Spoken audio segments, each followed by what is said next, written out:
Hey everybody, Happy New Year. Technically I'm still on holidays, but I'm here for a couple hours to get ready for Sunday morning, so I thought I'd shoot you a quick video just to tell you what we're doing so you can be thinking ahead and making plans to join us. Typically on the first Sunday that I am back in the new year, I use that time to think about the coming year and what we can do to make that the best it can be. That's no different this year. That's what we're going to do. And so the sermon title is Tips for the Road Ahead, Making 2024 the Best It Can Be. I've got a passage of scripture that is fairly familiar to most people, I think. If you haven't heard this scripture before, it'll be really interesting to you and really useful.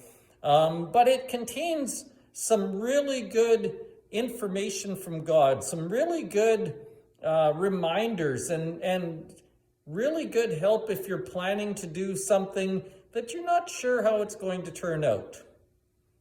Something like going into a new year that may have ups and downs and good things and bad things. How do you make it good when you don't know what's coming?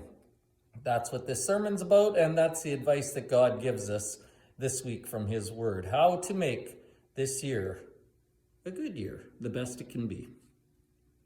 That's at 11 o'clock.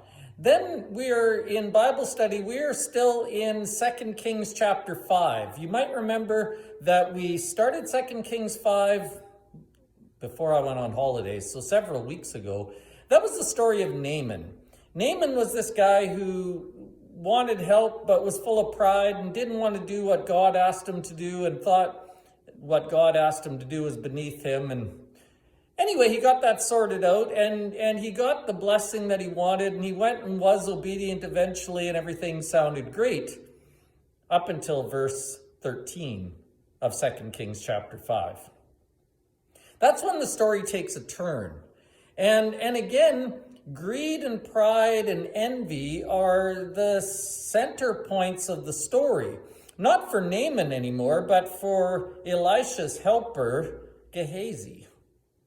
Gehazi does something really stupid. And again, we're fortunate that we have the recording of what he did so that we can learn from his mistake and not do the same things. So, some warnings that would help us to make the new year better as well. Coming from 2 Kings chapter 5, that's in our Bible study at 10 o'clock. Again, lunches continue on, so please plan to bring enough for your family and for one more family so we can invite people to stay. It's going to be a good year. I'm looking forward to it. We'll see you Sunday.